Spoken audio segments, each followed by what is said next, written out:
Hello student, आज हम BA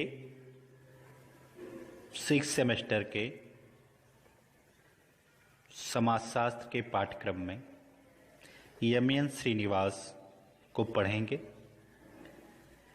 और एम.एन. श्रीनिवास की अवधारणाओं में प्रभु जाति, संस्कृतिकरण और पश्चिमीकरण क्या है, उनका कॉन्सेप्ट क्या है, इस पे हम आज विवेचना करेंगे कि वो कॉन्सेप्ट क्या है। तो बीए थर्ड, ये यूनिट थर्ड का पार्ट है एम.एन. श्रीनिवास, और इनका पढ़ना है प्रभुजात, डोमिनेंट कास्ट, संस्कृतिकरण और पश्चिमीकरण, वेस्टर्नाइजेशन। बात एम.एन. श्रीनिवास की। एम.एन. श्रीनिवास कौन थे, जरा इनकी पृष्ठभूमि पे हम बात करना चाहते हैं। इनका जन्म 1916 में हुआ था और भारतीय समाजशास्त्र को जब देखेंगे हम तो एम.एन. श्रीनिवास अपने कालखंड का और भारतीय समाजशास्त्र में एक बड़ा नाम है। और इनके 3 कॉन्सेप्ट जो हमको पढ़ने हैं इस हमारी पाठ्यक्रम में, वो है प्रभुजात की अवधारणा, संस्कृतिकरण और पश्चिमीकरण। तो एम.एन. श्रीनिवास का पूरा नाम मैसूर नरसिंहाचार्य निवास, मैसूर नरसिंहाचार्य श्रीनिवास। ठीक, क्लियर हुआ? इनका पूरा नाम मैसूर नरसिंहाचार्य श्रीनिवास था और इनको शॉर्ट फॉर्म में हम क्या कहते हैं, एम.एन. श्रीनिवास। और इनका जन्म 6 नवंबर 1916 में मैसूर के एक ब्राह्मण परिवार में हुआ था। मैसूर के ब्राह्मण परिवार में 1916 में मैसूर नरसिंहाचार्य श्रीनिवास का जन्म हुआ था, जिसको हम एम.एन. श्रीनिवास कहते हैं। और किस जात में हुआ था? ब्राह्मण परिवार में। हम इनके तीनों अवधारणाओं को यहाँ पे कोरिलेट करेंगे कि कैसे असर पड़ता है। भारत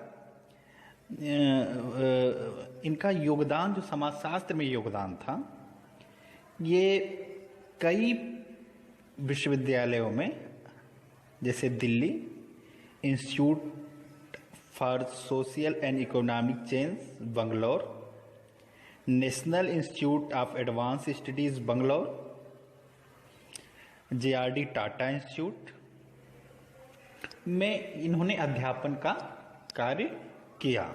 ये वो पीढ़ी है जो समाजशास्त्र में प्राध्यापक थे और इनका यहाँ पे योगदान रहा।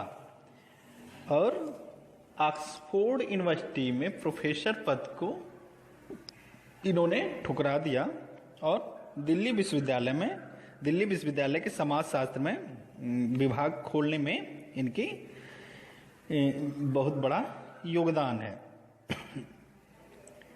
और भारतीय समाजशास्त्र में एक बड़ा नाम एम.एन. श्रीनिवास का आता है। माने एक वक्त था जब ऑक्सफोर्ड यूनिवर्सिटी इनको अपने यहाँ बुला रही थी कि आइए प्राध्यापक करिए, तो वहाँ न जाके ये भारतीय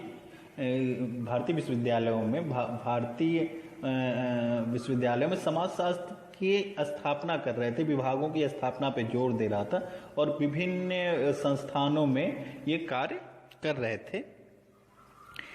और इनका प्रचुर लेख है और जो मेन रूप से ये काम किए थे वो धर्म, गांव, जाति, प्रथा, सामाजिक परिवर्तन पे इनकी चीजें थी। तो समग्र रूप से ये अकादमिक का बड़ा नाम, मैसूर ब्राह्मण घराने में जन्म लेने वाला 1916 में, और भारतीय समाजशास्त्र की स्थापना करने में और संस्कृतिकरण की अवधारणा से भारतीय ही नहीं वैश्विक जगत पे अपनी पहचान बनाने वाला एक बड़ा नाम एम श्रीनिवास का है।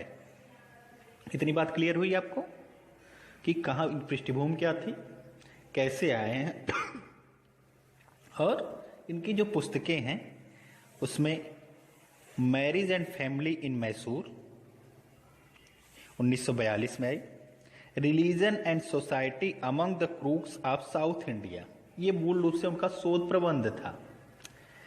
Religion and society among the Coorgs of South India, फिर से सुन लीजिए, religion and society among the Coorgs of South India, दक्षिण भारत के कुर्क जाति का इन्होंने अध्ययन किया था। फिर जो 1952 में आई थी, एक और इनकी प्रमुख पुस्तक है caste in modern India and other races, ये caste in modern India and other races, the remembered village, फिर Indian sociological through personal writings, village caste gender and method, social change in modern India और India's village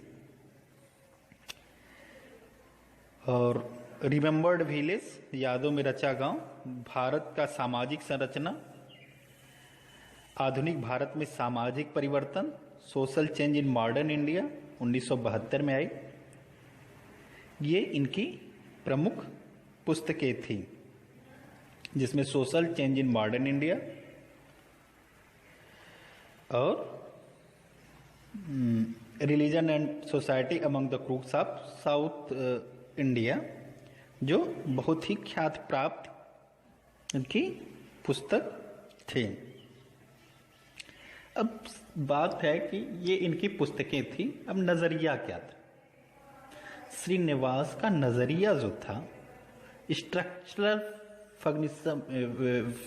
फंक्शनिज्म का था, माने प्रकारात्मक संरचनावाद को ये देखते थे कि ये स्ट्रक्चर कैसे मेंटेन रहता है, ये संरचना किन क्रियाकलापों से अपने अस्तित्व को बनाए रखती थी।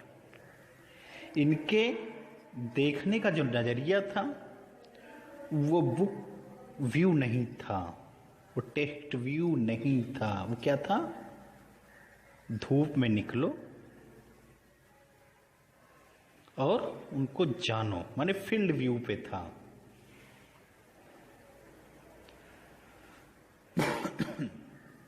तो ये किस पे थे? ये फील्ड व्यू पे, माने फील्ड व्यू पे ये जाके वहां से ये डाटा को कलेक्ट करते थे। टेक्स्ट पे इनका उतना विश्वास नहीं था, मेनली किस पे थे? ये बुक व्यू पे, टेक्स्ट, ये फील्ड व्यू के आदमी थे। अब आपने देख लिया कि ये किस तरह से इनकी अध्ययन पद्धति थी। एम श्रीनिवास ने पाश्चात्य दृष्टिकोण को छोड़कर, ये पाश्चात्य दृष्टिकोण ऑक्सफोर्ड में पढ़ने के बाद पाश्चात्य दृष्टिकोण को छोड़कर भारतीय दृष्टिकोण को ध्यान में रखकर अपने जांच परिणामों को प्रस्तुत किया और किताबी दृष्टिकोण को नकार कर क्षेत्र जांच की परियोजना को अपनाया। किताब से व्यू नहीं लेते थे, बल्कि क्या करते थे, खुद फील्ड में जाते थे और फील्ड को देख के उसके डाटा को कलेक्शन